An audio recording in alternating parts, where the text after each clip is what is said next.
وہ گیٹ کے ستون کی آڑ میں ہو گیا۔ پہلے اس نے گیٹ کی جوری میں سے باہر جھانکا لیکن سامنے کوئی نہیں تھا۔ کون ہے اس وقت باہر؟ کون ہے؟ شارق نے پوچھا۔ لہجہ سرگوشیانہ تھا۔ شارق بھاؤ دروازہ کھولو، میں ہوں ظفری۔ باہر سے بھی سرگوشیانہ لہجے میں آواز سنائی دی۔ شارق نے بڑی آہستگی سے چھوٹا دروازہ کھول دیا۔ پہلے ظفری اندر داخل ہوا اور اس کے بعد پپو۔ شارق دروازے کے قریب کھڑا رہا۔ دروازہ بند کر دو شارق بھاؤ، وہ نہیں آئے گا، ظفری نے کہا۔ کیا مطلب؟ شارق بولا۔ قدیر کہاں ہے؟ قدیر ہمارا ساتھ چھوڑ گیا شارق بھاؤ، ظفری نے کہا۔ اندر چلو، تفصیل سے بتاؤں گا۔ شارق نے آہستگی سے دروازہ بند کر دیا اور اس کے ساتھ برآمدے کی طرف آ گیا۔ سمینہ ابھی اسی پوزیشن میں بیٹھی ہوئی تھی۔ انہیں دیکھ کر وہ اٹھ گئی۔ وہ لوگ اندر آ گئے۔ سمینہ نے دروازہ بند کر کے بتی جلا دی۔ جب وہ لاؤنج میں داخل ہوئے تو شاہ پری صوفے پر پڑی سو رہی تھی۔ ان کی آوازیں سن کر وہ بھی اٹھ گئی۔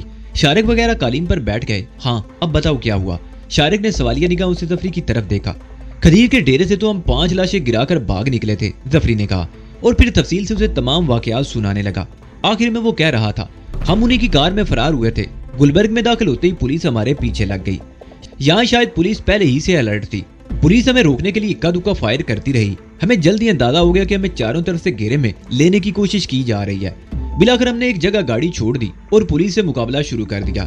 اس مقابلے میں قدیر پولیس کے ہاتھوں مارا گیا۔ ہم بڑی مشکل سے پولیس کا گھیرا توڑ کر نکل سکے تھے۔ اس طرف آنے کی بجائے ہم دوسری طرف نکل گئے۔ ہم ایک طویل چکر کاٹ کر اس طرف آئے ہیں۔ پولیس ہمیں لبرٹی مارکیٹ کے دوسری طرف تلاش کر رہی ہوگی۔ قدیر کے مارے جانے کا مجھے بہت دکھ ہوا، شارق افسردہ لہجے میں بولا۔ وہ وفادار آدمی تھا، اس کے دل میں لالچ نہیں تھا۔ وہ اگر چاہتا تو کئی روز پہلے جب میں اس کے رکشے میں بیٹھا تھا مجھے پولیس کے حوالے کر کے انعام حاصل کر سکتا تھا، لیکن اس نے مجھ سے دوستی کر کے اپنی جان خطرے میں ڈالنے کو ترجیح دی اور بلاخر اپنی جان دے ہی دی۔ وہ دیر تک بیٹھے قدیری کے بارے میں باتیں کرتے رہے۔ پھر سمینہ اور شاہ پریت اٹھ کر ایک کمرے میں چلی گئیں اور شارق ظفری اور پپو کے ساتھ بیٹھا باتیں کرتا رہا۔ ایک رات میں قتل کی 8-9 وارداتیں، پورے شہر میں خوف اور سنسنی کی ایک نئی لہر دوڑ گئی تھی۔ یہ قتل و غارت 2 گروہوں کے تصادم کا نتیجہ تھی، شارق اور حاجی کے ایک گروہ۔ گزشتہ رات 1 آدمی شارق کا، 7 آدمی حاجی کے اور 2 آدمی پولیس کے مارے گئے تھے۔ لوگ ایک بار پھر سراپا احتجاج بن کر سڑکوں پر نکل آئے تھے۔ وہ شارق اور حاجی کی گرفتاری کے علاوہ پولیس کے اعلیٰ افسروں کی برطرفی کا مطالبہ بھی کر رہے تھے، جو صورتحال پر قابو پانے میں بری طرح ناکام تھے۔ اخبارات میں بھی پولیس کو اس کا ذمہ دار ٹھہرا رہے تھے۔ اخبارات میں شائع ہونے والی یہ خبر بھی خاصی سنسنی خیز ثابت ہوئی تھی کہ گزشتہ رات پولیس کے ایک نوجوان ASI اور 2 کانسٹیبلوں نے ایک رکشے میں سوار شارق اور سمینہ کو روکا تھا، لیکن وہ گرفتار نہ ہو سکے۔ اس کے برعکس شارق اور سمینہ ان پولیس والوں کا اسلحہ چھین کر فرار ہو گئے۔ ASI اور ان دونوں کانسٹیبلوں کو معطل کر دیا گیا تھا۔ ویسے بھی پولیس والوں کی شامت آ گئی تھی۔ نیچے سے اوپر تک لاتعداد افیسروں کے تبادلے کیے جا رہے تھے۔ جن علاقوں میں قتل و غارت ہوئی تھی ان علاقوں کے SHOs کو معطل کر دیا گیا تھا۔ شہر کے رکشہ ڈرائیوروں کی بھی شامت آ گئی تھی۔ یہ خبر پورے شہر میں پھیل گئی تھی کہ شارق رکشہ ڈرائیور کے بیس میں آزادی سے شہر میں گھوم پھر رہا تھا اور چیکنگ کے دوران کئی مرتبہ پولیس سے اس کا سامنا بھی ہوا تھا، لیکن پولیس والے اسے شناخت نہیں کر سکتے تھے۔ پولیس کے پاس شارق کی تصویر ایک تھی جو جیل ریکارڈ سے حاصل کی گئی تھی۔ اس تصویر کی سینکڑوں کاپیاں بنوا کر پولیس والوں میں تقسیم کر دی گئی تھی۔ اب ہر دوسرے پولیس والے کے ہاتھ میں شارق کی تصویر تھی، لیکن یہ تصویر کئی سال پرانی تھی اور اس سے شارق کو شناخت کر لینا ناممکن نہیں تو مشکل ضرور تھا۔ اب پولیس کی تمام تر توجہ رکشے ڈرائیوروں پر مرکوز تھی۔ ہر رکشے کو روکا جا رہا تھا۔ ڈرائیور خواہ جوان ہو یا بوڑھا، اس سے ہر طرح کے سوالات کیے جاتے تھے۔ اس کا لائسنس اور شناختی کارڈ چیک کیا جاتا اور تصویر سے اس کی شناخت کی کوشش کی جاتی۔ کئی رکشے والوں کی پٹائی بھی ہوئی تھی۔ شہر کے تمام رکشے ڈرائیور پولیس کے اس رویے پر سراپا احتجاج بن گئے تھے۔ انہوں نے ہڑتال کر دی۔ پورے شہر کے رکشے بند ہو گئے، جس سے لوگوں کو مزید پریشانیوں کا سامنا کرنا پڑا۔ عجیب صورتحال تھی۔ حاجی کی پہنچ بہت اوپر تک تھی۔ کئی وزراء اور اسمبلیوں کے ممبر اس کی مٹھی میں تھے۔ پولیس اس پر ہاتھ ڈالتے ہوئے گھبرا رہی تھی۔ IG نے اس کی گرفتاری کے لیے بہت اوپر کی سطح پر کوشش کی تھی، لیکن اسے حاجی کو گرفتار کرنے کی اجازت نہیں ملی، جس پر IG نے احتجاج کرتے ہوئے اپنے عہدے سے ریزائن کر دیا۔ نئے IG نے کرسی سنبھالتے یہ حکم جاری کر دیا کہ 2 دن کے اندر اندر شارق اور سمینہ کو گرفتار کیا جائے، لیکن شارق اور سمینہ تو چھلاوا بن گئے تھے۔ سمینہ کی تو پولیس کے پاس کوئی شناخت ہی نہیں تھی۔ پولیس والے ہر عورت کو مشکوک نظروں سے دیکھ رہے تھے۔ اخبارات میں دوبارہ ان کی گرفتاری کے لیے اشتہارات شائع کیے گئے۔ انعام کی رقم 20 لاکھ سے بڑھا کر 50 لاکھ روپے کر دی گئی۔ سمینہ اور شارق نے بھی وہ اشتہار دیکھا۔ ان دونوں کے لیے حیرت کی بات یہ تھی کہ اس مرتبہ شارق کے ساتھ سمینہ کی تصویر بھی چھپی تھی۔ اس مرتبہ پولیس کو کچھ شکل آ گئی تھی۔ سمینہ کی یہ تصویر اس کے گھر والوں سے حاصل کی گئی تھی، لیکن یہ تصویر سمینہ کے کالج کے زمانے کی تھی۔ جب یہ تصویر کھینچی گئی تھی اس وقت سمینہ کی عمر 20-21 سال رہی ہوگی، جبکہ اس وقت وہ 27-28 سال کی تھی۔ اس میں بڑا فرق آ گیا تھا۔ جو لوگ شروع سے سمینہ کو دیکھتے آ رہے تھے وہ اس تصویر کی مدد سے اسے پہچان سکتے تھے، لیکن پہلی مرتبہ تصویر دیکھنے والا شخص قریب کھڑی ہوئی سمینہ کو شناخت نہیں کر سکتا تھا۔ اس تصویر کی اشاعت کے بعد سمینہ بہرحال محتاط تھی۔ پہلے تو وہ برقع پہن کر مارکیٹ جایا کرتی تھی، لیکن اب اس نے باہر نکلنا ہی چھوڑ دیا، کیونکہ دکانوں پر سودا وغیرہ لیتے ہوئے اسے چہرے سے نقاب ہٹانا پڑتا تھا اور اسے اندیشہ تھا کہ کہیں اسے شناخت نہ کر لیا جائے۔ شارق نے بھی اپنی تمام تر سرگرمیاں معطل کر دی۔ ویسے بھی 2-3 دن سے وقفے سے بارش ہو رہی تھی، وہ گھر سے باہر نہیں نکلا تھا۔ ان 2-3 دنوں کے دوران تہہ خانے میں رکھا ہوا سونا تھیلیوں میں بھر کر رضیہ والی کوٹھی میں پہنچا دیا گیا تھا۔ یہ کام سمینہ اور شاہ پری نے کیا تھا۔ برقع اور چادر کی وجہ سے انہیں سونا منتقل کرنا آسان ہو گیا تھا۔ پہلے سمینہ نے مشورہ دیا تھا کہ 9 لکھا کو بھی اسی تہہ خانے والی کوٹھی میں لے آیا جائے، لیکن شارق کے خیال میں اب یہ کوٹھی مشکوک ہو گئی تھی۔ اگر پولیس نے کسی طرح اس کوٹھی کے بارے میں پتہ چلا لیا تو وہ خود اپنی جان تو بچا کر بھاگ سکتے تھے، لیکن 9 لکھے کو بیماری کی حالت میں لے جانا ممکن نہ ہوتا، اس لیے 9 لکھے کو رضیہ والی کوٹھی ہی میں رہنے دیا گیا۔ البتہ شاہ پری کو بھی وہیں بھیج دیا گیا تھا۔ سمینہ شارق وغیرہ کے ساتھ رہ رہی تھی۔ انہوں نے یہاں کئی روز کا راشن بھی جمع کر لیا تھا تاکہ انہیں بار بار گھر سے باہر نہ جانا پڑے۔ تارا بھی تہہ خانے میں موجود تھا۔ اس کی دیکھ بھال ظفری اور پپو نے اپنے ذمہ لے لی تھی۔ اسے چائے اور کھانا باقاعدگی سے پہنچایا جاتا اور دن میں 1-2 مرتبہ تہہ خانے سے نکال کر باتھ روم بھی لے جایا جاتا۔ خوف اور دہشت سے تارا چند روز کے اندر ہی سوکھ کر کانٹا ہو گیا تھا۔ شارق نے اسے حاجی کا بہت سے راز معلوم کر لیے تھے اور اب وہ ان کے لیے بیکار تھا۔ وہ اسے مارنا بھی نہیں چاہتا تھا، بلا وجہ کسی کے خون سے ہاتھ رنگنا نہیں چاہتا تھا، لہذا اس نے فیصلہ کر لیا کہ اسے زندہ چھوڑ دیا جائے۔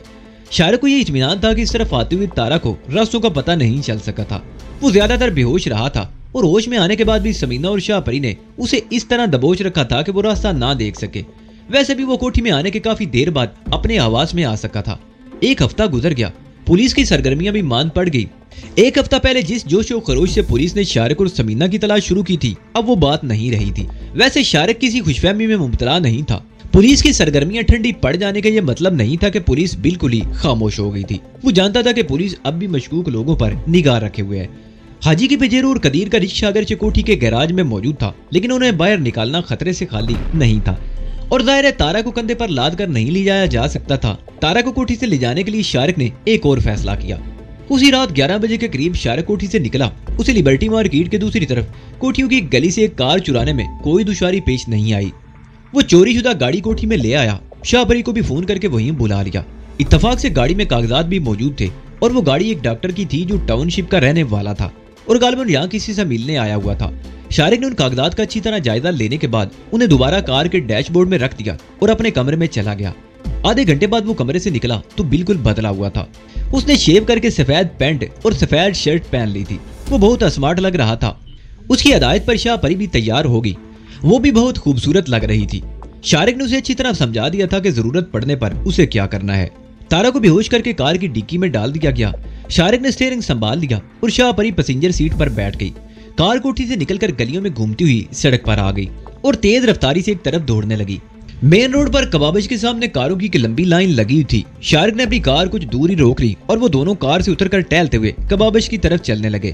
یہ سنیک بار ایک بہت بڑی کوٹھی میں بنایا گیا تھا۔ یہاں شام کے بعد لوگوں کی آمد و رفت شروع ہوتی اور رات گئے تک رونق رہتی تھی۔ شارق گھر سے نکلا تو کسی پروگرام کے تحت تھا، لیکن کبابش کے سامنے گاڑیوں کی ایک لمبی لائن دیکھ کر اس نے اپنا ارادہ ملتوی کر دیا۔ یہ ان کی خوش قسمتی تھی کہ کسی نے انہیں گاڑی پار کرتے یا اس میں اترتے ہوئے نہیں دیکھا تھا۔ کبابش میں اچھا خاصا رش تھا۔ گاہکوں میں اکثریت نوجوانوں کی تھی، ان میں لڑکے بھی تھے اور لڑکیاں بھی۔ ان سب کا تعلق بڑے گھروں سے تھا۔ رات کو دیر تک گھروں سے باہر رہنے پر بھی لڑکیوں سے کوئی بات پرس نہیں ہوتی تھی۔ شارق کو یہ اندازہ لگانے میں کوئی دشواری پیش نہیں آئی کہ کباب یا ٹکے بنوانا چاہے تو 1 گھنٹے سے پہلے اس کی باری نہیں آئے گی، لہذا اس نے کولڈ ڈرنک پر اکتفا کیا اور ویٹر کو 2 کولڈ ڈرنکس لانے کا کہہ کر شاہ پری کے ساتھ ایک طرف ہو گیا۔ وہاں اور بھی کچھ لوگ کھڑے تھے۔ شارق نے یہ بات خاص طور سے نوٹ کی تھی کہ آس پاس بیٹھے یا کھڑے ہوئے لوگ شاہ پری کو تو بڑی گہری نظروں سے دیکھ رہے تھے، لیکن اس کی توجہ کسی طرف نہیں تھی۔ وہ دل ہی دل میں مسکرا رہا تھا۔ اس کی تصویر روزانہ اخباروں میں چھپ رہی تھی اور کوئی اسے شناخت نہیں کر سکا تھا۔ وہ شاہ پری کے ساتھ ہنس ہنس کر باتیں کر رہا تھا۔ شاہ پری بھی بات بات پر مسکرا رہی تھی۔ شارق شاہ پری کے ساتھ تقریباً آدھا گھنٹہ وہاں کھڑا رہا۔ اسے اندیشہ تھا کہ ڈکی میں پڑا ہوا تارا ہوش میں آ کر ہاتھ پیر مارنا نہ شروع کر دے۔ کولڈ ڈرنکس پینے کے بعد شارق نے بل ادا کیا۔ تقریباً اسی وقت ایک ٹیکسی وہاں کر رکی۔ ایک عورت اور ایک مرد ٹیکسی سے اترے۔ مرد نیچے اتر کر ڈرائیور کو پیسے دے رہا تھا کہ شاہ پری اور شارق پچھلی سیٹ پر بیٹھ گئے۔ آپ کوئی دوسری ٹیکسی لے لیں باؤ جی، میرا ٹائم ختم ہو گیا ہے، میں نے 12 بجے ٹیکسی جمع کرانی ہے۔ ڈرائیور نے پیچھے مڑ کر شارق کی طرف دیکھتے ہوئے کہا۔ لبرٹی تک چھوڑ دو یار، شارق بولا۔ چلو ٹھیک ہے، مجھے بھی اسی طرف جانا ہے، اگر میرا ادھر کا راستہ نہ ہوتا تو میں کبھی نہ بٹھاتا، ڈرائیور کہتے ہوئے سیدھا ہو کر بیٹھ گیا۔ وہ لوگ لبرٹی کے چوراہے پر اتر گئے، یہاں بھی تکے کباب، پان، سگریٹ کی دکانوں اور ریسٹورنٹ میں اچھی خاصی رونق تھی۔ سینما کا آخری شو ابھی ختم نہیں ہوا تھا، ویسے سینما کے شو سے اس رونق میں کوئی فرق نہیں پڑتا۔ اس چوک پر رات 2 بجے تک یہی گہما گہمی رہتی۔ یہاں بھی لوگ کھا جانے والی نظروں سے شاہ پری کی طرف دیکھ رہے تھے۔ ایک دو اباشوں نے آوازیں بھی کسی تھی، لیکن شارق شاہ پری کا ہاتھ پکڑے خاموشی سے چلتا رہا۔ رضیہ والی کوٹھی کی طرف آنے کے لیے انہیں ایک طویل چکر کاٹنا پڑا۔ شارق کا خیال تھا کہ شاہ پری کو گیٹ پر ہی چھوڑ دیا جائے، پھر اس نے سوچا کہ رضیہ اور ماں جی سے بھی مل لے اور 9 لکھے کی خیریت بھی دریافت کر لے۔ وہ تقریباً 1 ہفتے سے اس طرف نہیں آیا تھا۔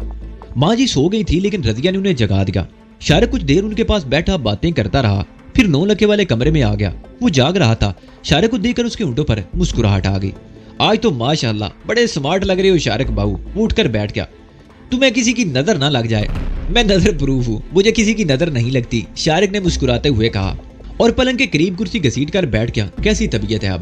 پہلے سے بہت اچھا ہوں، 9 لکھے نے جواب دیا۔ 2-4 دن بعد تمہارے ساتھ تفریح شروع کر دوں گا۔ بالکل نہیں، شارق بولا، تم کم از کم 1 مہینہ مکمل آرام کرو گے۔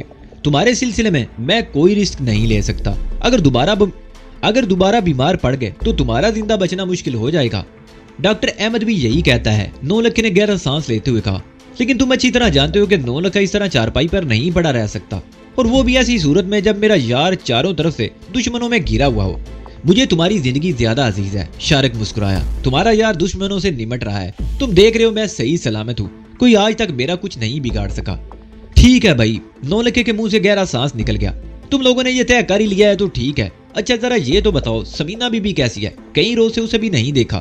سمینہ بھی ٹھیک ہے، شارق نے جواب دیا۔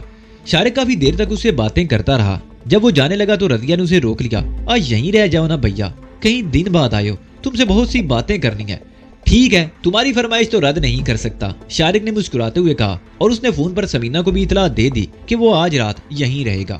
وہ رات 2:30-3 بجے تک باتیں کرتے رہے۔ رضیہ بھی اسے مجبور کر رہی تھی کہ سارے کام دھندے چھوڑ کر وہ لوگ کسی دوسرے ملک چلے جائیں جہاں گمنام رہ کر سکون کی زندگی گزار سکے۔ شارق نے بھی اس سے یہی وعدہ کیا کہ حاجی والے معاملے سے نمٹنے کے بعد وہ سب کچھ چھوڑ دے گا۔ رضیہ ٹھیک ہی تو کہہ رہی ہے شارق بہو، 9 لکھے نے مداخلت کرتے ہوئے کہا۔ خود سوچو یار، یہ بھی کوئی زندگی ہے، چھپ چھپ کر جی رہے ہیں۔ چھوڑو سب کچھ، ان سب کو لے کر نکل چلو یہاں سے۔